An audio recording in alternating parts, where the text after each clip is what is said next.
Quero cumprimentar toda a igreja com a paz do Senhor. Se é meu irmão, minha irmã, que está agora começando a assistir este vídeo, sinta-se cumprimentada também com a paz e com o amor de Jesus. O livro do Apocalipse, capítulo 1. Apocalipse, capítulo 1, e eu quero ler convosco dos versos 9 a 11. Apocalipse, capítulo 1, dos versos 9 a 11. Com este texto que nós vamos ler, eu quero dar seguimento ao nosso estudo acerca deste livro, acerca do Apocalipse de João, e hoje pensando convosco sobre o cristão evangélico. O cristão evangélico. Apocalipse 1, 9 a 11. Eu, João, irmão vosso e companheiro na tribulação, no reino e na perseverança, em Jesus, achei-me na ilha chamada Patmos, por causa da palavra de Deus e do testemunho de Jesus. Achei-me em espírito no dia do Senhor, e ouvi por detrás de mim uma grande voz, como de trombeta, dizendo: o que vês escreve em livro e manda às 7 igrejas: Éfeso, Esmirna, Pérgamo, Tiatira, Sardes, Filadélfia e Laodiceia. Só até aqui. Que o Senhor Santo Espírito ilumine os nossos corações, as nossas mentes, que sossegue as nossas almas para que nós estejamos disponíveis e atentos e receptivos a tudo aquilo que se falar aqui hoje. Senhor Deus, atende ao nosso clamor e semeia, Senhor, a Tua palavra nos nossos corações. Que o abrir dos meus lábios e o meditar do meu coração seja, meu Pai, agradáveis na Tua presença, para a Tua honra e para a Tua glória.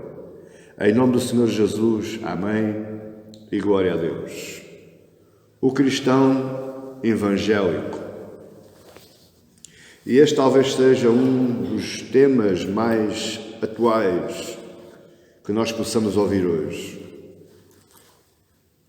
Estudos efetuados a nível mundial afirmam que o catolicismo romano será ultrapassado pelos evangélicos.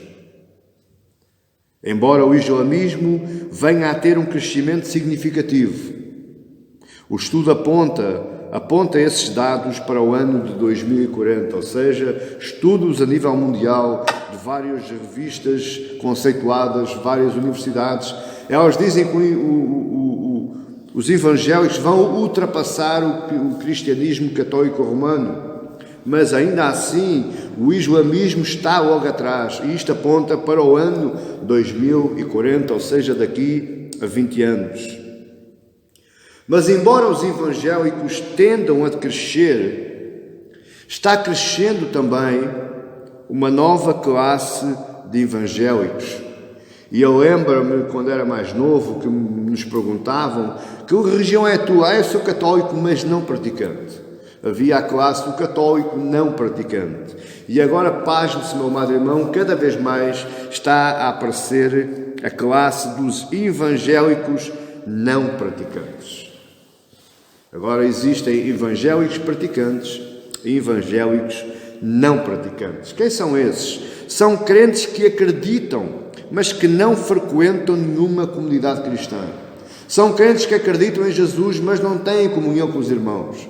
São crentes que acreditam em Jesus, mas não se sujeitam à autoridade de um pastor, não estão reunidos com os irmãos para ouvir um sermão ou uma pregação dada por um pastor. Eles estão isolados nas suas próprias vidas e nas suas próprias casas.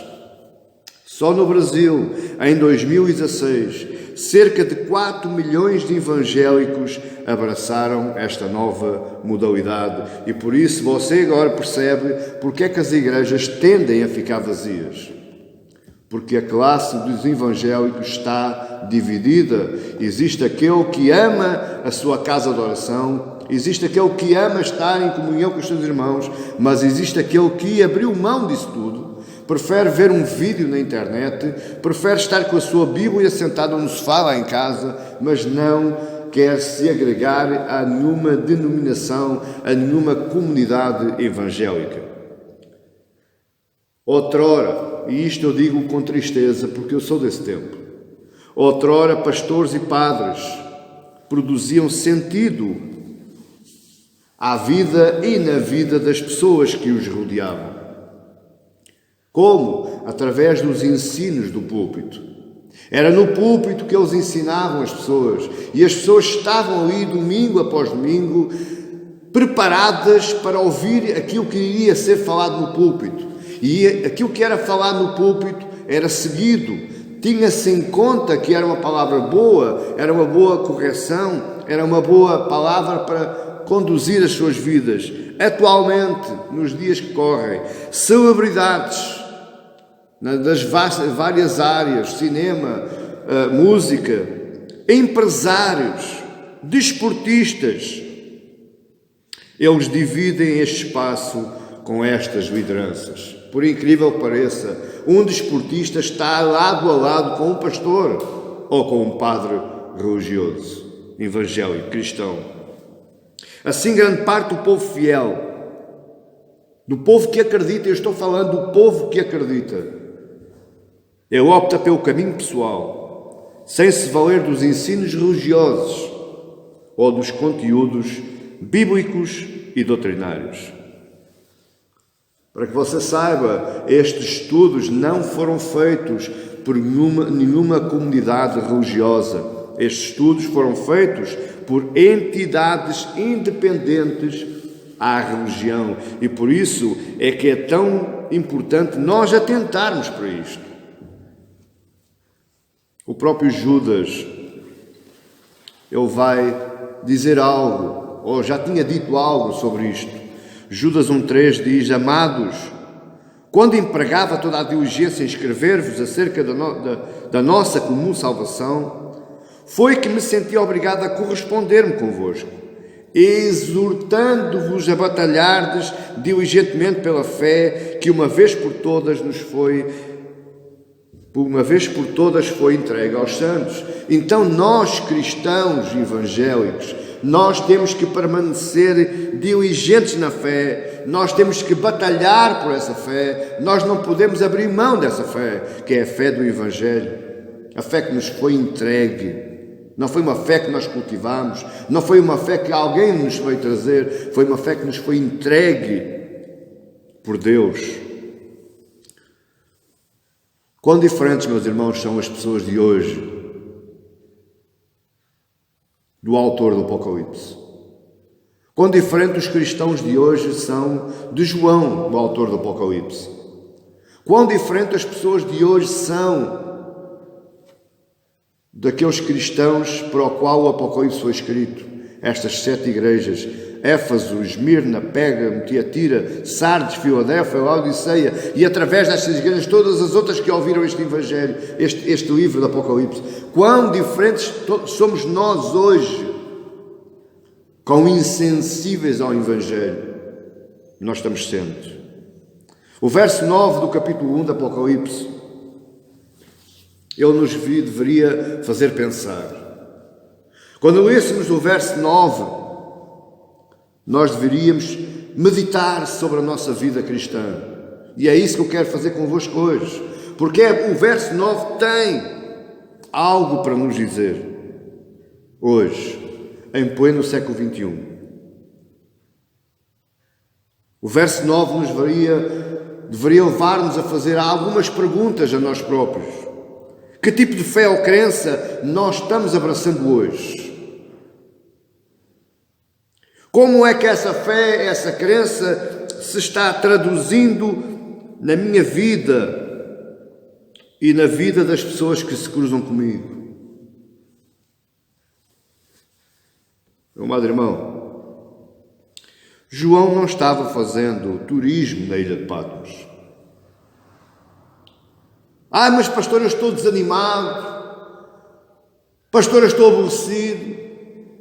Pastor, eu estou em duvidoso, eu vou parar um bocadinho, vou dar um tempo. Se havia alguém para dar um tempo, era João.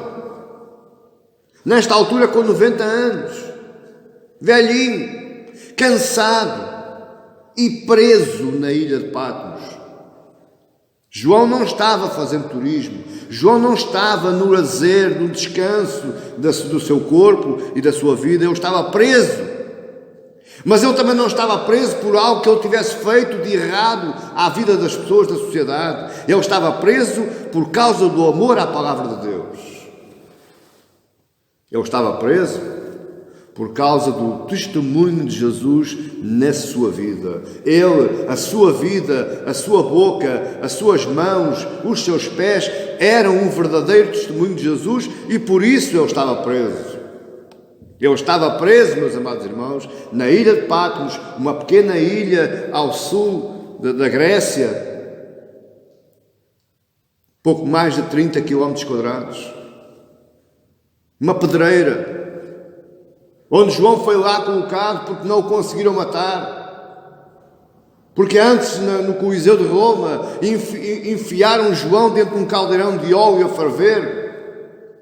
E Deus não deixou morrer. A pele do João não se queimou. E por causa disso, multidões naquele Coliseu romano se converteram a Cristo. E o imperador ficou tão raivoso, tão odioso quanto a João, de não o poder matar, e enfiou com ele naquela ilha de Patmos, carregando e partindo pedra um velhinho de 90 anos.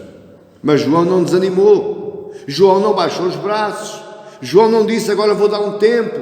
João não disse, agora já não vou mais à igreja, agora vou esperar, vou pensar, vou meditar. Ele não fez nada disso. Se nós lermos na sua primeira carta, 1 de João 1, no verso 1 diz: o que era desde o princípio, o que temos ouvido e o que temos visto com os nossos próprios olhos, o que contemplamos e as nossas mãos apalparam com respeito ao verbo da vida. E a vida se manifestou e nós a temos visto, e dela damos testemunho e vos anunciamos, a vida eterna, o qual estava com o Pai e nos foi manifestada. Verso 3: o que temos visto e ouvido anunciamos também a vós outros, para que vós igualmente mantenhais comunhão conosco.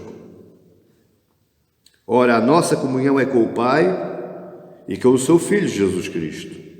Estas coisas, pois, vos escrevemos, para que a nossa alegria seja completa.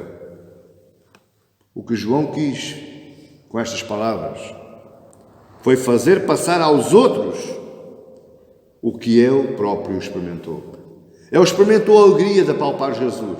Ele experimentou a alegria de ouvir Jesus.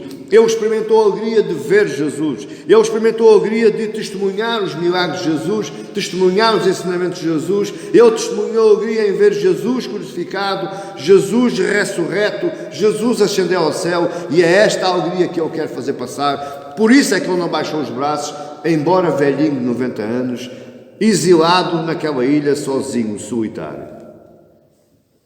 Esta é a diferença dos cristãos evangélicos daquela época, do primeiro século, e dos cristãos evangélicos do século XXI. Existe um abismo em termos de semelhança, existe um abismo em termos de característica, existe um abismo em termos de caráter. É por este motivo, meus amados irmãos, que é com grande tristeza que eu recebo essa nova classe de cristãos. Cristãos evangélicos não praticantes. Cristãos evangélicos que não se congregam. Cristãos evangélicos que não têm comunhão com os irmãos. Cristãos evangélicos que não se preocupam com os irmãos. Cristãos evangélicos que não se conhecem a sua própria família. Cristãos evangélicos que estão desagregados do corpo de Cristo. Cristãos evangélicos que não partem o pão, não partilham do cálice do sangue de Cristo, do vinho, simbolizando o sangue de Cristo. É com enorme tristeza que eu recebo essa nova classe de cristãos evangélicos. Mas que tipo de cristão evangélico era o apóstolo Paulo? O apóstolo Paulo era um cristão evangélico puro, genuíno, nato. Ele tem a convicção em Cristo, porque apalpou, porque viu, porque acredita em tudo aquilo que viu, em tudo aquilo que ouviu. Ele tem a fé que recebeu de Deus. E ele não só tem convicção, ele não só tem fé, mas ele compartilha a qualquer custo a verdade bíblica, até sendo preso. O seu único objetivo era ver as pessoas se encontrarem com Cristo. Esse, meu amado irmão, é o objetivo do cristão evangélico puro. É ver pessoas se encontrarem com Cristo. É ver pessoas se alegrarem porque se encontraram com Cristo. É ver pessoas a desenvolverem a sua verdadeira alegria que vem de Cristo e não vem dos homens. Eu sou de um tempo, meus queridos, que o maior evangelista não era o pastor que vinha não sei de onde e que fazia uma cruzada. O maior evangelista não era aquele pastor que ia pregar para 1.000 pessoas, 2.000 pessoas, 3.000 pessoas num estádio de futebol ou numa praça de touros. O maior evangelista era aquele que se convertia. Porque aquele que se convertia sentia uma alegria tal que ele queria, a qualquer custo, levar outros a ter essa alegria. Havia, como a gente chamava, os novos convertidos, os meninos chatos, porque eles falavam tanto que não se calavam. E eles falavam de quê? De Jesus, da alegria de Jesus, do amor de Jesus. Eles falavam aquilo que eles próprios tinham experimentado. E é isto que João está mostrando hoje a nós, à igreja. Mas esta visão, meu amado irmão, não era exclusiva de Paulo ou de João. Paulo também a sentiu e Paulo também a falou. 1 Coríntios, capítulo 1, verso 24, diz: mas para os que foram chamados, tanto judeus como gregos, pregamos a Cristo, poder de Deus e sabedoria de Deus. Veja qual era a convicção de Paulo. Ele falava sabendo que aquilo que estava falando era o poder de Cristo e a sabedoria de Deus. Seja a quem for, ele não pregava só aos judeus, que era do seu círculo. Ele também pregava a gentios. Ele também pregava a gregos. O desejo dos primeiros crentes era o de compartilhar de forma a ver nos outros a alegria completa. Por outras palavras, aqueles crentes, aqueles verdadeiros cristãos evangélicos, eles não largavam o pé dos outros enquanto os outros não estivessem com uma plena alegria no seu coração e na sua alma. Analisando o livro, nós estamos analisando o livro, mas isto é uma introdução necessária ao Apocalipse. Desde o verso 1 até o verso 8, João faz a introdução ao livro. João não se apresenta, João não se insere, ao contrário de outros livros que começam com a apresentação pessoal do autor. João gasta 8 versículos para fazer uma introdução ao livro, até chegar ao verso 9.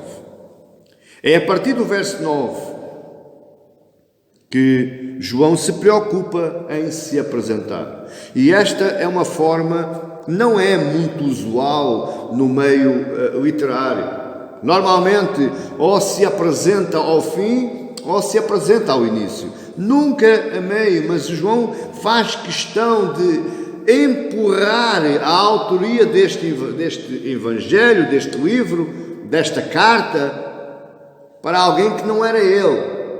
Mas agora ele tem a necessidade de se apresentar. Porquê? Porque a preocupação primária de João era a de mostrar onde estava a fonte de toda a esperança. Primeiro João quis mostrar onde é que estava a fonte da água, a fonte da vida, a fonte da esperança. Do verso 9 ao 11, João se coloca como exemplo de perseverança para os leitores. Do verso 9 ao 11, João é como se estivesse dizendo: façam a mesma coisa que eu faço, porque fazendo assim, vocês estão seguindo a Cristo, vocês estão seguindo a Jesus. Do verso 9 ao 11, João quer fazer passar a seguinte mensagem: como é, ou o que é que verdadeiramente significa ser um cristão evangélico praticante, ser um cristão evangélico puro, genuíno, nato. E o mesmo fez Paulo. Parece que Paulo e João combinaram. São os únicos dois apóstolos que eles vão na mesma onda, na mesma vertente, na mesma linha de pensamento. E Paulo, em 1 Coríntios 11, verso 1, Paulo vai dizer algo complicado de entender. Sede meus imitadores. Imitadores de Paulo. Eu ser imitadores de um homem, mas ele conclui, vírgula, como também eu sou de Cristo. Então, se você quer ser um imitador, quer ser um cristão evangélico nato, puro, genuíno, você vai ter que imitar a Cristo. É o que estes homens estão dizendo. João está dizendo, Paulo está dizendo: façam o que eu faço. Olhem para a nossa vida. Embora nós estejamos presos, embora nós estejamos privados da nossa liberdade, mesmo assim nós não nos cansamos de pregar o Evangelho, de pregar o poder de Deus, de pregar a Cristo. Façam da mesma forma e aí vocês serão verdadeiramente cristãos. João se mostra como exemplo para ensinar aos cristãos evangélicos pelo menos de 3 maneiras. Ou seja, o que João quer dizer é que pelo menos 3 características nós temos que aprender hoje. A característica do verdadeiro cristão evangélico. Primeira, nós vamos ver a identidade do cristão. Quem é o cristão? Segunda, nós vamos ver qual é a missão do cristão. O cristão não é aquele que está sentado numa cadeira, empanturrando-se de palavra, empanturrando-se de louvor, ouvindo e deliciando-se a oração. Não, o cristão é um evangélico puro, genuíno, nato. Ele tem uma missão. E em terceiro lugar, como é que se inspira esse cristão para prosseguir vivendo nesta vida? Qual é a base da vida desse cristão? Onde é que ele vai buscar a inspiração para viver fielmente como cristão? Pois bem, então vamos entrar nestes versos que nós lemos do 9, o 10 e o 11. Esta primeira apresentação de João nos vai trazer maravilhas para a nossa vida hoje. Primeira característica do cristão. E nós temos que perguntar: quem é o crente? O que é ser cristão? O que é que as pessoas deveriam ver? Quando falo pessoas, eu estou falando da igreja, estou falando lá fora. O que é que esses devem ver em nós quando eu abro a minha boca e digo que sou cristão? Eu sou cristão evangélico. Qual é a primeira coisa de diferente que se destaca na minha vida para convencer os outros, tanto os de dentro como os de fora? De que maneira o cristão evangélico deveria se portar em casa, na igreja e na sociedade? Pastor, mas o cristão também tem um porte específico? Claro, meu filho. Claro que sim. Você é diferente de todo o resto. Você foi chamado, você foi chamado a bem-aventurado. Não foi para você ser abençoado. Não foi para você ser rico, não foi para você ter saúde. Você foi chamado, está lá nas bem-aventuranças em Mateus 5, você foi chamado para ser diferente. Você tem que ser sal e você tem que ser luz, portanto você tem que ser diferente. Então, seja diferente em casa, seja diferente na igreja, seja diferente na sociedade. Em apenas um verso 9, João nos revela aspectos incrivelmente impressionantes. Se não vejamos O primeiro aspecto que João nos revela no verso 9 é a simplicidade. O cristão evangélico, ele é um homem simples. Veja bem, verso 9. Eu, João. Por incrível que pareça, estamos falando do último dos apóstolos vivos. Não existia mais apóstolo nenhum vivo na época que João escreveu o Apocalipse. E João se apresenta às 7 igrejas da Ásia Menor como eu, João. Quem é este João? Quem é o João que escreveu o Apocalipse? Quem é o João que se está apresentando no início do verso 9? É o último apóstolo vivo, com cerca de 90 anos nesta altura. Este João é aquele que era chamado de o amado de Jesus, o discípulo que Jesus mais amava. Este João é aquele que testemunhou todos os milagres de Jesus, ele esteve presente em todos. Este João é aquele que estava no Monte da Transfiguração, quando Jesus se transfigurou, quando o Pai o consagrou a profeta. Quando o rosto de Jesus se transfigurou, quando as suas roupas relampejaram, ficaram como mais que a luz do sol, João estava lá, ele viu. Este João é aquele que foi feito filho de Maria, aos pés da cruz, quando Jesus diz: Maria, eis aí o teu filho, João, eis aí a tua mãe. Foi incumbido de cuidar da mãe de Jesus. Este João era aquele que reclinava a cabeça no ombro de Jesus e aí descansava. Este João é o autor do seu Evangelho, o Evangelho de João, o 4º Evangelho. Este João é o autor das últimas cartas da Bíblia, a primeira, segunda e terceira carta de João, escritas às mesmas igrejas da Ásia Menor. Quer dizer, não são só estas, são todas as igrejas da Ásia Menor. Este João, que está no verso 9, é o autor do Apocalipse. É aquele que recebeu diretamente das mãos de Jesus a revelação da consumação da história da salvação. É aquele João que recebeu das mãos de Jesus a história da vitória de Cristo por toda a eternidade. É deste João que estamos falando. Não é de um João qualquer, mas ele se apresenta como eu, João.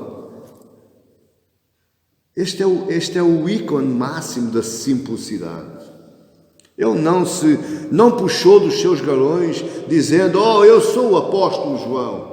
Eu, o apóstolo João, eu, o último apóstolo vivo, eu, aquele que resistia ao caldeirão de óleo lá no Coliseu Romano. Não, ele disse: eu, João. Há tanta gente aí que anda puxando os seus galões. O doutor, reverendo pastor, não sei das quantas. Se lhe chamarem pelo nome, não lhe chamarem por pastor, ele já fica magoado, ele já fica triste, porque se esqueceram de colocar lá o título eclesiástico. João escreve somente: eu, João, Parece que tudo o que João foi no reino de Deus, parece que João, tudo aquilo que foi na proclamação do Evangelho, tinha sido nada. João desconsiderou isso tudo. Porquê, pastor?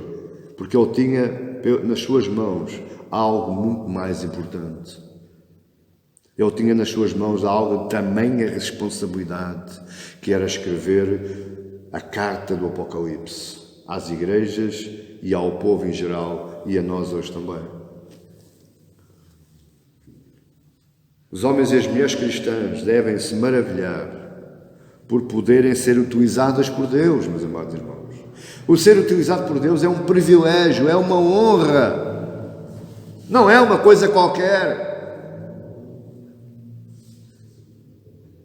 Ser utilizado por Deus não é como eu já vi um obreiro ser colocado à porta para recepcionar o povo e ficar chateado, sempre eu ficar à porta. Eu queria estar lá à frente, eu queria fazer outra coisa qualquer. Meu amado irmão, ser utilizado por Deus, trabalhar na obra é um privilégio, é uma honra, seja ele qual for.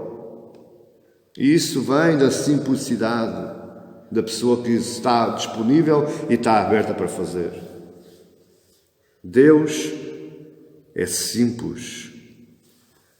Então nós temos que ser simples. Em toda a nossa simplicidade. Fazermos tudo recheado de tamanha alegria, porque nós fomos utilizados pelo Deus Altíssimo, o Criador dos céus e da terra. Meu querido e minha querida, não importa o que Deus te deu. Não importa aquilo que já fostes, não importa aquilo que já fizestes, não importa as tamanhas proezas que fizeste em nome de Cristo e em prol do Evangelho, não importa. O que importa é aquilo que nós somos hoje. Estamos nós sendo utilizados por Deus, então se alegre, então exulte. Pastor, mas a minha vida está uma desgraça, a minha vida está toda descambada, eu estou sendo utilizado por Deus, mas a minha vida não está em conformidade com aquilo que se está passando no reino espiritual. Dê glória a Deus. Dê glória a Deus, porque você está sendo utilizado. Isto é simplicidade. Numa rápida análise, nós podemos analisar e descobrir que todos os profetas eram homens simples, foram tirados das mais variadas classes da sociedade, do campo, dos pastos, da agricultura, tirando o profeta Isaías, porque o profeta Isaías era letrado, ele era professor da universidade. Mas se você analisar o profeta Isaías, ele diz: ai de mim, Senhor, que eu não sou digno, a minha boca fala mentira, a minha língua é mentirosa. Eu, embora fosse algo maior que os outros profetas, mas mesmo assim ele era humilde, era simples. Ele diz que não era digno e Deus purificou-lhe a sua língua como a brasa.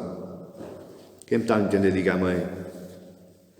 Eram homens simples de caráter e eram homens simples de vida. Porque há muita gente que é simples de vida, mas é um caráter altivo. O maior rei da história, ele era simples, mas ele foi rejeitado pela própria família, ele foi rejeitado pela sociedade, e por ter um cabelo ruivo, ele era tido como amaldiçoado. Ninguém queria falar com ele, ninguém queria estar com ele, mas Deus olhou para ele e disse: eis aí um homem com um coração segundo o meu coração, e é esse que eu vou utilizar. E ele foi o maior rei da história. O próprio Jesus foi o ápice da simplicidade. Isaías diz que lá no final nenhuma beleza se via nele. Não havia nada nele que pudesse exaltar alguém. No entanto, ele é o Rei dos Reis, o Senhor dos Senhores. No entanto, ele é aquele que detém o nome sobre todo o nome, ao qual todo o joelho se dobra e se dobrará. Mas ele veio nos ensinar o que é viver um cristianismo com simplicidade. Mas, amados irmãos, nós temos-nos sofisticado imenso. Nós andamos muito sofisticados. Para pregar o Evangelho num púlpito tem que se ter de fato e gravata completo, tudo como deve ser, bem vincadinho, sapatinho a brilhar de verniz. Se não for assim, a pregação já não sai de jeito. Nós estamos muito sofisticados.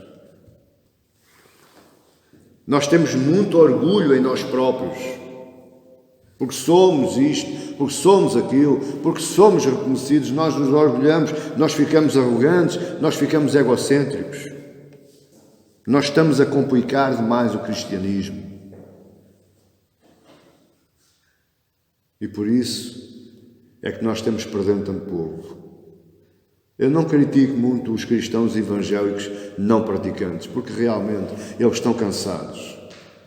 Eles estão cansados de ver aqueles que se dizem cristãos fazer tanta asneira. Presta atenção para mim. Eles estão cansados. Mas por incrível que pareça, existe um tribunal onde todo o mundo vai ter que dar contas. E a Bíblia é bem clara. Se tu és cúmplice do sangue de alguém, vais ter que pagar. Se tu promovestes alguma atitude para que alguém se afastasse, tu vais ter que pagar. Em segundo lugar, não só a simplicidade, mas é a simpatia. João era simpático. Veja aí no verso 9, ainda, eu, João, e a seguir, irmão vosso. Mais uma vez, João não puxou por seus galões. Ele disse, irmão vosso. A pessoa simpática, ela busca estreitar laços. A pessoa simpática, ela busca perguntar, como é o teu nome? Imagine que você agora senta-se alguém ao seu lado que você nunca viu. E porque você é simpático, você vai querer saber quem é o nome, de onde veio, se já é crente, se não é crente. Amém, igreja? Essa é a pessoa simpática, essa é a pessoa que tenta estreitar laços. Agora o antipático vai dizer assim, o que é que me importa lá de onde é que ela veio? Eu já cá estou há mais tempo, já faço parte dos quadros eclesiásticos da casa. Esse é o antipático. Mas João está aqui dizendo que o cristão evangélico puro, nato, genuíno, ele tem que ser simpático. João era o último dos apóstolos vivos, como nós já vimos.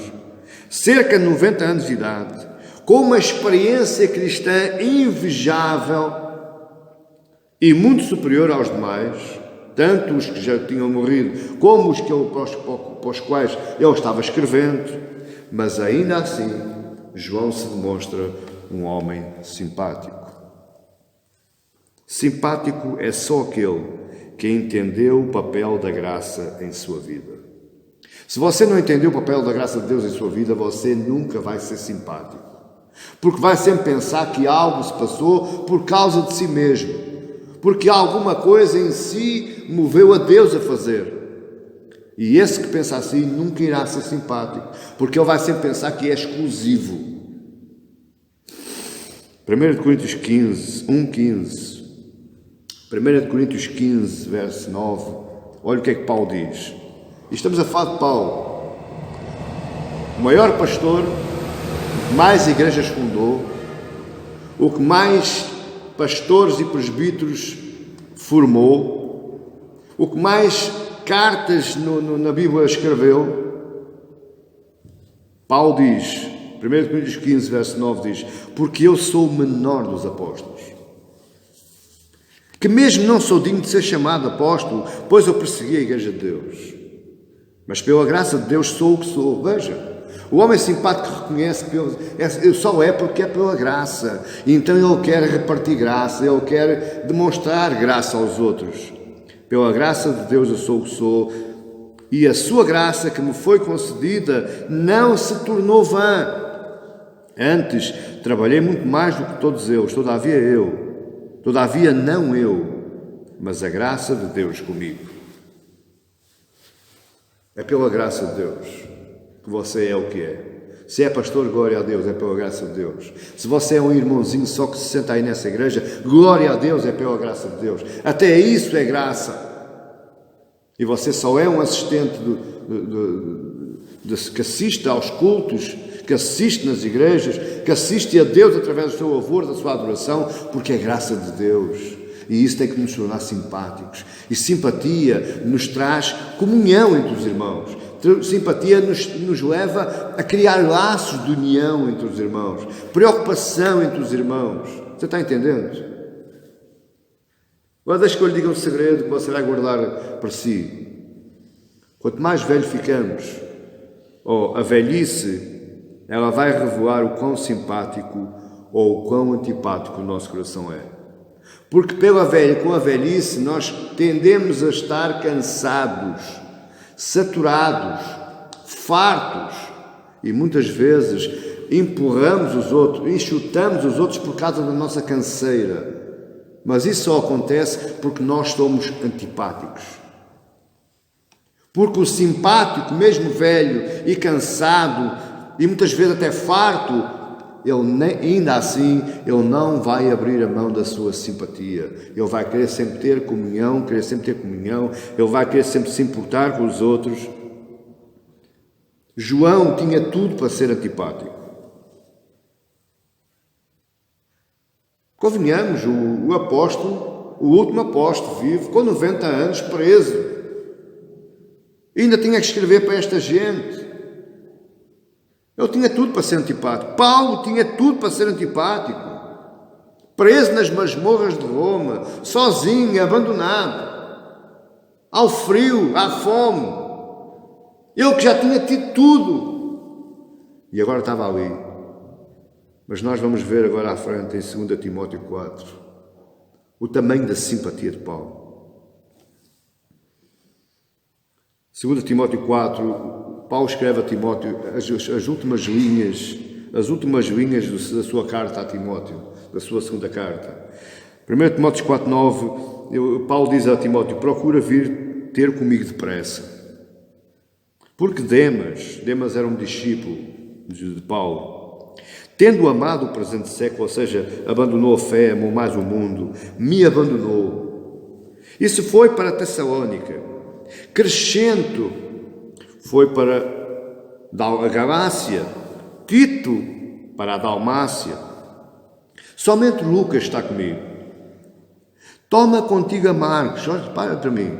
Se você ler com atenção Atos dos Apóstolos, você vai ver que João Marcos, que é o autor do Evangelho de Marcos, ele teve uma quesília, ele teve um confronto com Paulo, a ponto de Paulo diz: já não vais comigo.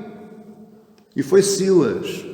Barnabé também entrou em confronto com Paulo por causa de Marcos. E Marcos começou a acompanhar Barnabé e Silas começou a acompanhar Paulo. Mas agora, no finalzinho da sua vida, Paulo vai dizer a Timóteo: toma contigo Marcos e traze-o, pois me é útil. Preciso dele, eu quero tê-lo ao pé de mim. Quanto a Tíquico, mandei-o até Éfeso. Quando vieres, traze também a capa que deixei em Troade, em casa de Carpo, bem como os livros, especialmente os pergaminhos. Alexandre, o atueiro, causou muitos males. O Senhor lhe dará a paga segundo as suas obras. Veja, Paulo nem ainda assim, mesmo amargurado, triste, ainda assim Paulo não foi antipático. Paulo não proferiu palavras maldosas contra Alexandre, o atueiro. A única coisa que Paulo diz é: eu não quero saber. O Senhor lhe pague, o Senhor lhe dê a paga por aquilo que ele me fez. Verso 15. Tu guarda também dele, porque resistiu fortemente às nossas palavras. Na minha primeira defesa, ninguém foi a meu favor, antes todos me abandonaram. Que isto não lhes seja posto em conta. Veja o que é o cristão evangélico puro. Ele é simples e ele é simpático. Isento de arrogância, isento de orgulho, isento de prepotência, longe do egocentrismo. Ele só é o que é e só é simpático também por causa da graça de Deus. Mas em terceiro lugar, não só a simplicidade, não só a simpatia, mas o sofrimento. Diz aí no verso 9: eu, João, irmão vosso e companheiro na tribulação. João conheceu, meus amados irmãos, para você entender, nesta altura, João já tinha conhecido a plenitude, o quão difícil era ser perseguido. João conheceu praticamente todos os contornos da tribulação, da perseguição, da maldade humana. João foi apedrejado, João foi perseguido, João foi levado para morrer perante um circo de pessoas no Coliseu Romano. Ele conheceu tudo aquilo que era perseguição. Mas ele disse: igrejas da Ásia Menor, eu sou vosso companheiro naquilo que vocês estão passando. Aquilo que vocês estão passando eu sei o que é, então eu estou aí. Vocês não estão passando sozinhos. Vocês têm a minha posição, vocês têm a minha pessoa convosco. João percebia através do seu corpo, da sua vida, o que é que aqueles cristãos estavam passando. Ele estava dando valor à perseguição e ao sofrimento dos irmãos. E deixa-me fazer um parênteses, não é difícil vermos hoje muitos cristãos, irmãos nossos, que não querem saber se nós estamos sofrendo ou não. Antes, pelo contrário, eles riem-se. Porque se para eles, se algum cristão está sofrendo, é porque pecou. Então está sofrendo, apaga. Ou, por outro, muitas vezes eles dizem: se estás sofrendo, isso é uma maldição sobre a tua vida. Não é nada. Faz parte do caminho do cristão. O sofrimento faz parte do caminho. O sofrimento nos enrijece os nossos ossos e os nossos músculos. O sofrimento faz parte da escola cristã. Deus utiliza o sofrimento para nos ensinar, para nos levar ao verdadeiro caminho. Por isso é que eu digo: cristão de verdade, cristão puro, genuíno, não chantageia Deus por causa do sofrimento. Deus, se tu me curas, ou eu já não vou mais. Ou tu me livras, ou eu já não quero saber mais. Ou tu me libertas, ou eu já não oro mais. Cristão a sério não faz isso. Cristão a sério, puro, genuíno, enfrenta os seus problemas, enfrenta os seus sofrimentos, enfrenta as suas tribulações e perseguições de peito aberto, sabendo que Deus está no controle, Deus está no domínio, Deus está no comando, faz parte do projeto de Deus, é propósito de Deus para que eu cresça e eu vou sair vitorioso dessa prova. Cristão verdadeiro não inventa desculpas, não inventa subterfúgios para fugir ao sofrimento que possa vir. E aqui eu também posso incluir, amado irmão, não me leva a mal, mas eu não posso deixar de incluir as tais campanhas milagreiras. São desculpas para fugir ao sofrimento. As tais subidas ao monte, os sacrifícios sobre-humanos que muitas vezes líderes religiosos levam os cristãos a percorrer. E são desculpas para de alguma forma eu não vir a sofrer. Nós muitas vezes chantageamos Deus com a nossa oferta, com o nosso dízimo. Porque nós dizemos: Deus, estás a ver, eu estou ofertando, eu estou dizimando, portanto não me deixes passar necessidades. Você está a entender, amada igreja? Isso não é ser cristão. E eu, com muita tristeza, digo: os que tais praticam essas coisas, eles nem são cristãos puros, genuínos, verdadeiros. Eles também não são cristãos não evangélicos, não praticantes. Eles não chegam sequer a ser cristãos. João não fez nada disso. João não desprezou as igrejas de Éfeso, Esmirna, Pérgamo, Tiatira, Sardes, Filadélfia e Laodiceia. Ele não os desprezou porque ele era o apóstolo e eles eram os outros. Ele não fez nada disso. Ele se preocupou. Ele era companheiro desse problema. Ele era companheiro desse sofrimento.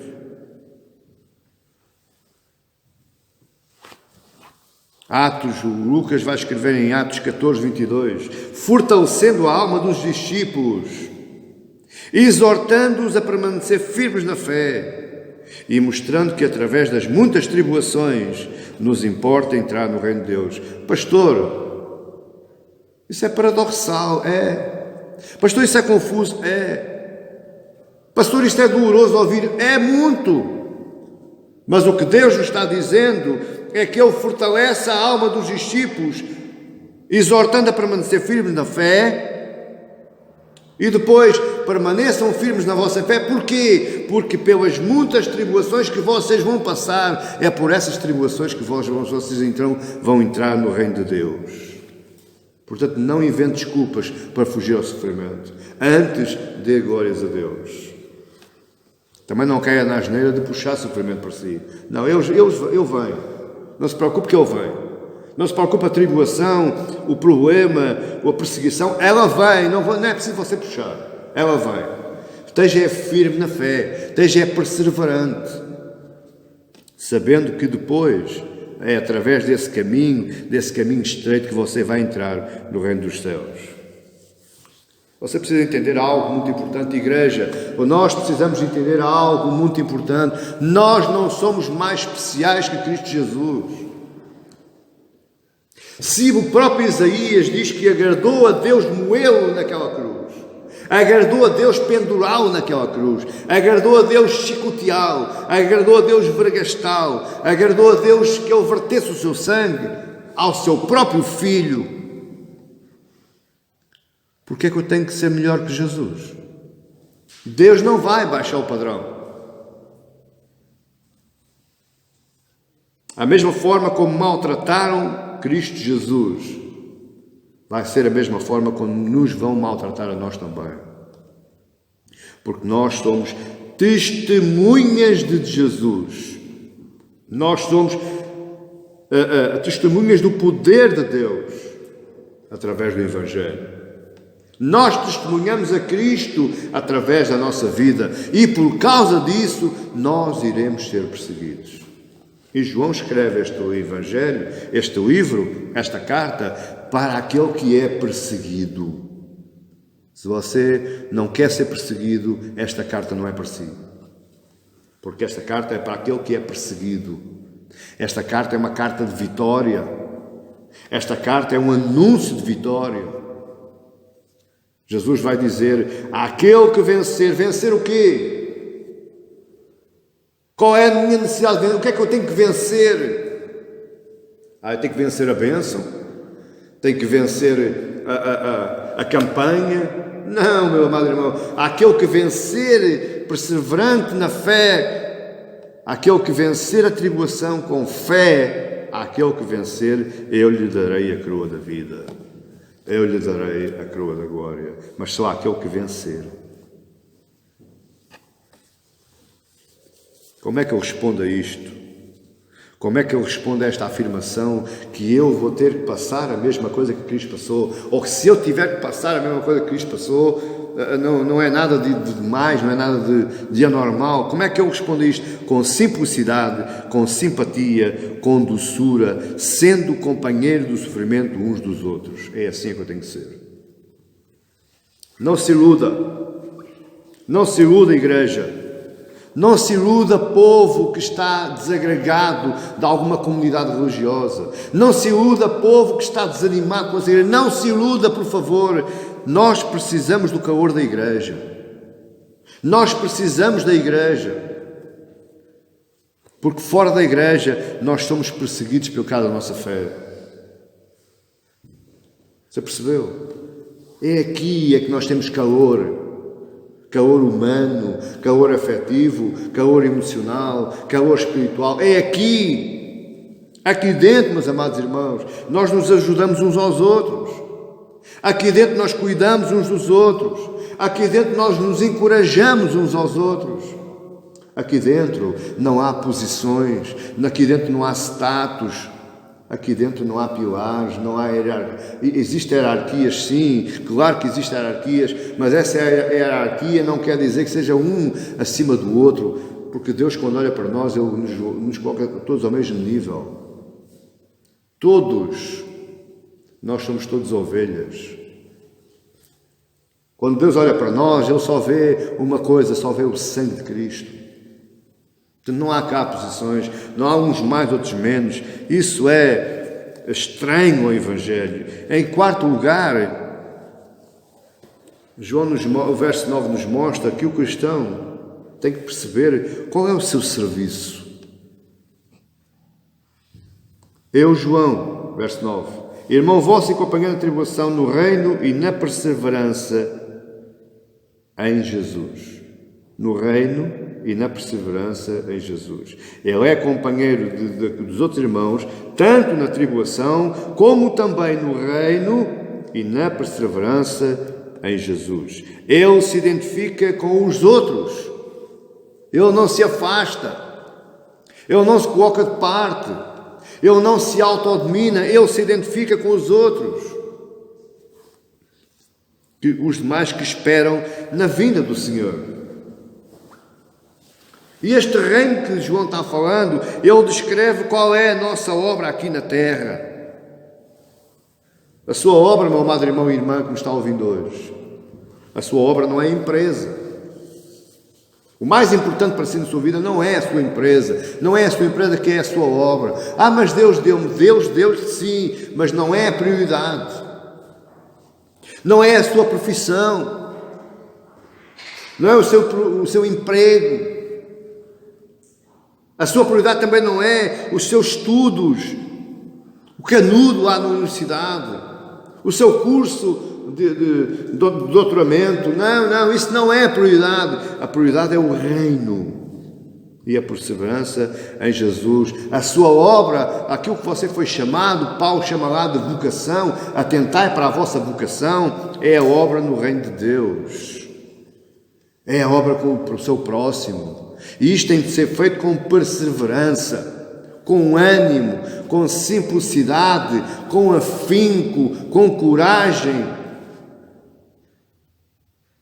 Com simplicidade. Qual é o preço a pagar de eu ser um cristão evangélico deste calibre? Simples, simpático, que tem uma maneira de viver diferente dos outros e que também tem uma obra para fazer aqui na terra. Qual é o preço que eu tenho que pagar? O sofrimento. No mínimo você vai ser considerado diferente. No mínimo você vai ser considerado esquisito, estranho à sociedade. No tempo que eu era mais novo, chamavam aos cristãos os mariquinhas. Você pensa que isso não é sofrimento? Você pensa que isso não é perseguição? Como é que eu reajo a esse sofrimento que me advém?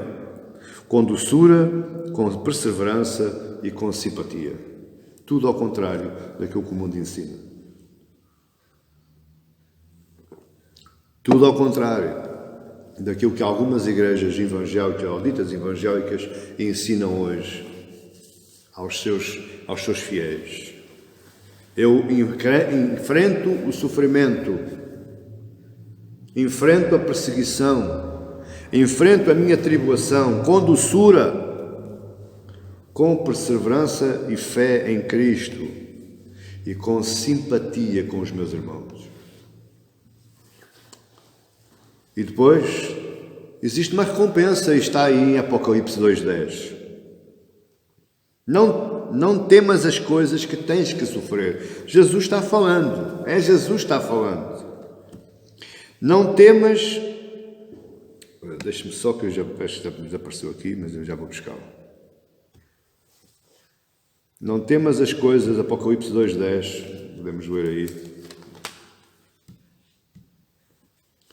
2:10. Não temas as coisas que tens que sofrer. Eis que o diabo está para lançar em prisão alguns dentre vós, para ser dispostos à prova. Você repare que não é o pastor João que está falando, é Jesus que está falando. Eis que o diabo está para lançar em prisão alguns dentre vós, para ser dispostos à prova. E tereis tribulação de 10 dias. Esta tribulação de 10 dias não são 10 dias literais. Isto quer dizer que é um curto espaço de tempo. Tribulação de 10 dias. Ser fiel até à morte e dar-te-ei a coroa da vida. Quem é que é fiel, meu amado irmão? Aquele que passa a tribulação. Quem é que é fiel, amado irmão? Aquele que é colocado à prova. Quem é fiel, amado irmão? Aquele que é perseverante em todas as coisas. não temas. Deus nos criou para o serviço da sua glória. Deus, o fim último da minha existência tem que ser glória para Deus. Se você foge ao sofrimento, se você foge à prova, não existe glória para Deus naquilo que faz. Mas pastor, eu vivo bem assim, vivo alegre para Deus. Não, você não vive alegre para Deus. Você vive alegre para si próprio. É para si que você está vivendo alegre. Não é para a glória de Deus. A identidade do cristão, ela tem que ser então simples, simpático, que suporta o sofrimento com os seus irmãos, serve o reino e seus irmãos para a glória de Deus, o Pai.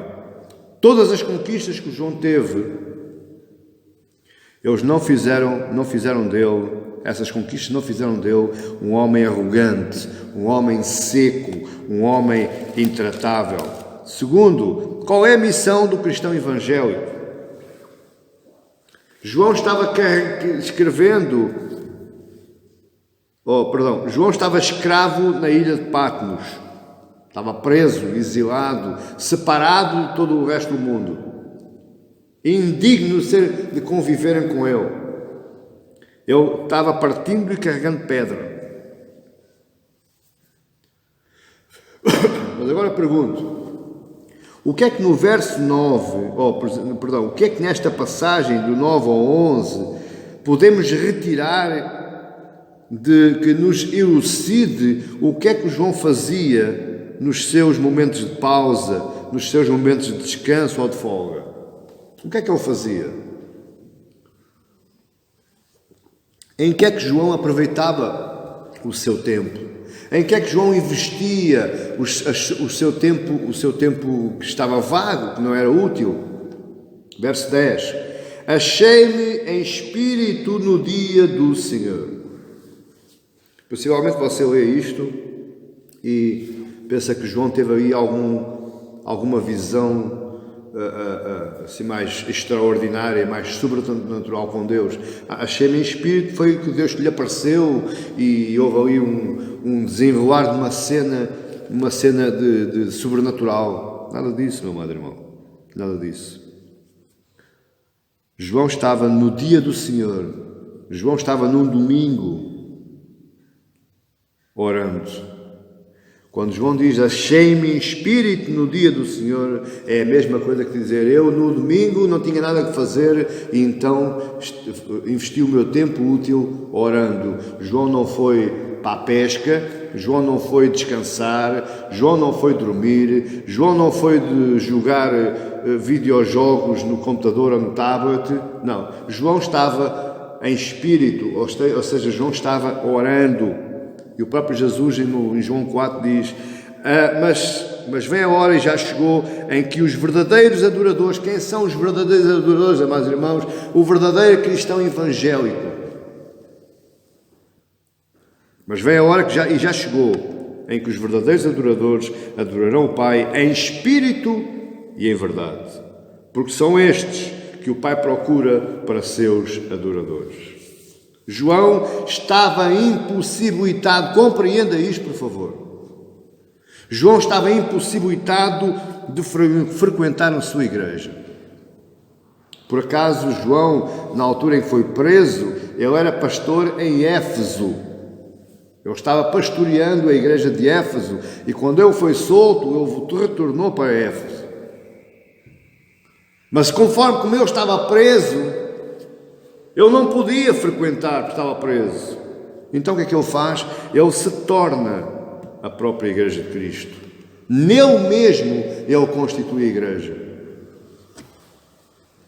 Entenda? A magna missão de um cristão é adorar a Deus. Mas não é adorar a Deus de qualquer forma. É adorar a Deus em espírito e em verdade, individualmente. Mas mais ainda, coletivamente. Eu não tenho dúvida nenhuma que o maior desejo de João não era estar naquela ilha. O maior desejo de João era estar com aquele povo das 7 igrejas, ou das outras todas que havia lá. João ansiava estar com o povo. João desejava estar com o povo. E isso é tão verdade com o que eu estou dizendo, que quando ele foi preso, quando ele foi solto, mais tarde, a primeira coisa que ele fez foi escrever cartas e foi abrir igrejas. O cristão tem que ser igreja. O cristão não é igreja em casa. O cristão tem que ser igreja. Eu não estou dizendo que isto é uma igreja. Isto é uma sala, isto é uma casa de oração. Isto é uma casa onde os cristãos verdadeiros se reúnem para orar, para louvar, para ouvir a palavra, para confraternizar, para falarem, para se conhecerem. Isto não é a igreja somos nós. E nós temos que ter igreja. E quem diz que é cristão evangélico não praticante, esse tal não é igreja. Esse desassociou-se, desagregou-se do corpo. Terceiro e último lugar, como é que se inspira esse cristão para prosseguir vivendo? Como é que eu vivo uma cristandade evangélica pura? O que é que eu faço? O que é que eu utilizo? Deixa que eu lhe faça uma pergunta. O que é que manteve de pé? Porque com 90 anos, convenhamos, parti pedra com 90 anos. Eu estou aqui com 53 e estou todo roto dos ossos e dos tendões. Quando fará com 90 anos a partir pedra. E farto de viver. E farto de caminhar, palmear terras, abrir igrejas, formar gente, chatear-se com gente. Preocupar-se com gente. O que é que manteve o velhinho João de pé lá na ilha de Patmos? Em primeiro lugar, foi a voz de Deus. A voz de Deus manteve João de pé. A voz de Deus animou a João. A voz de Deus deu um rumo, um caminho para João seguir em frente. Veja, verso 10. Achei-me em espírito no dia do Senhor e ouvi por detrás de mim uma grande voz como de trombeta. Quem era aquela grande voz como de trombeta? Era a voz de Deus. Mas em segundo lugar, o que manteve de pé o velhinho João lá na ilha de Patmos não foi somente a voz de Deus, mas também a vocação que Deus lhe deu. A missão, a obra que Deus deu para fazer. Verso 11, dizendo: o que vê escreve em livro e manda às 7 igrejas. O que vais ver hoje, João, não é para ficar só contigo. O que vais ver hoje, João, não é segredo espiritual. O que vais ver hoje, João, não é para ficar reservado somente para ti. O que tu vais ver hoje é para tu escreveres e enviares, mandares para as igrejas, mandares para o resto dos teus irmãos. Essa é o que manteve de pé João. Foi a voz de Deus e a vocação que Deus lhe deu, a missão que Deus lhe deu. Foi isso que manteve de pé João. E é isso que tem que nos manter de pé a nós. É ouvirmos a voz de Deus, sabermos o que é que Deus quer para nós e seguirmos em frente. Nós hoje, século XXI, somos a geração que mais opções tem de todos os tempos. Nós temos 1001 maneiras e opções para proclamar o Evangelho. Mas também somos a geração mais infeliz de todas, a mais doente de todas e a mais insatisfeita de todas. Embora nós tenhamos estas opções todas na nossa mão, nós não fazemos nada. Nós todos os dias estamos ouvindo a voz de Deus, faz, escreve, proclama, anuncia, e nós não fazemos nada porque estamos desanimados, porque não ouvimos a voz de Deus, não queremos ouvir a voz de Deus, não nos apetece. João não foi travado ou inspirado pelas suas próprias circunstâncias. João tinha todo o direito de não querer fazer nada. Eu estou na ilha de Patmos por culpa deles, porque eu preguei para eles, fui preso. Se fosse outra gente a pensar, era assim que João pensava, mas não foi assim que João pensou. João se inspirou na voz de Deus, João se inspirou na obra de Deus.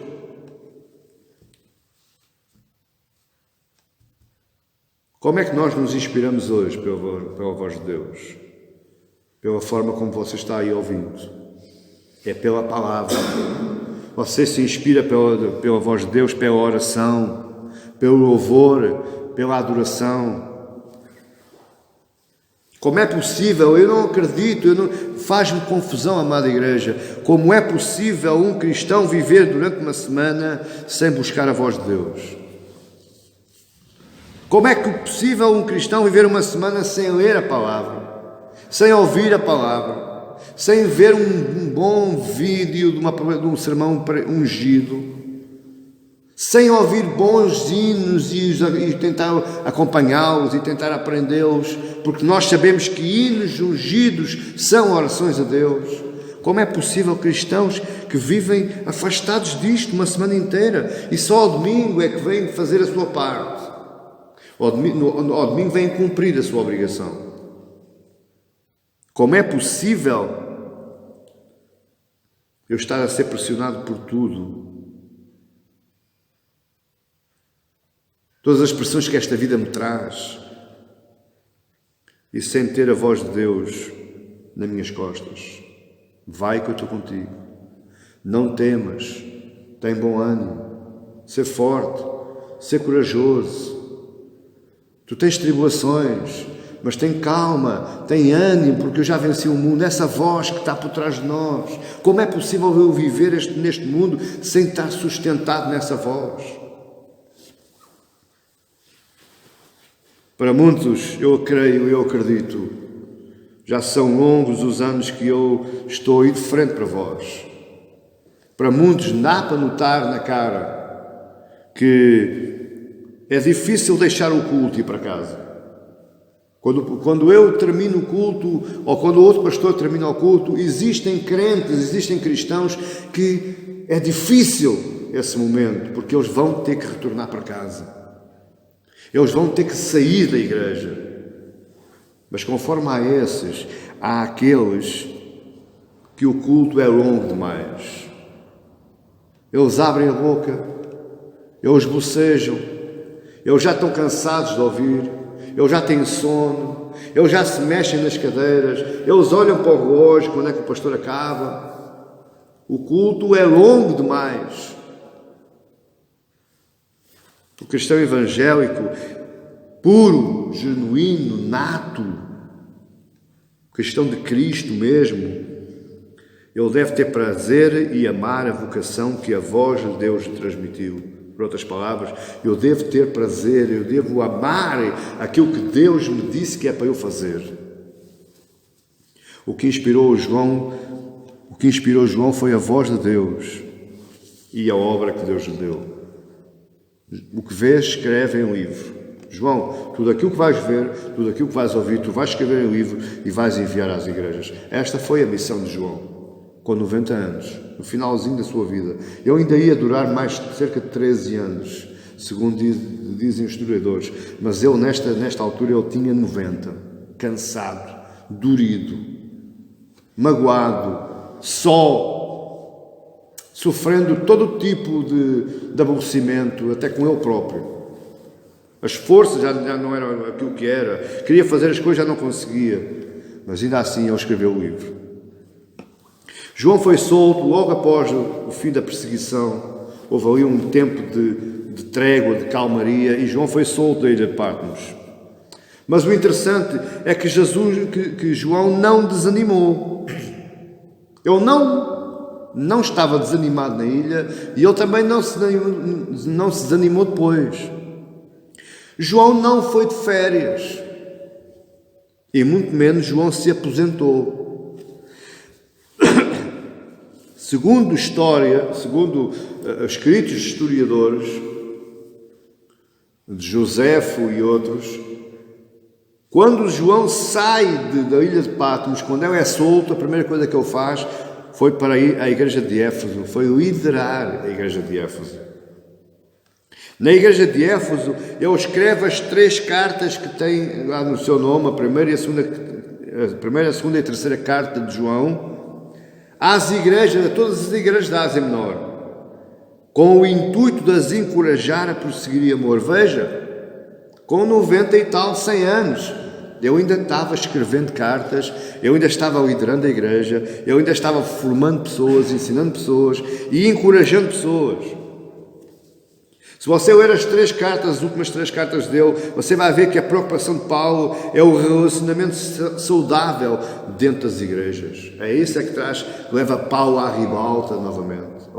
João. É isso que influencia o espírito de João. É o influenciar o relacionamento das igrejas, um relacionamento saudável.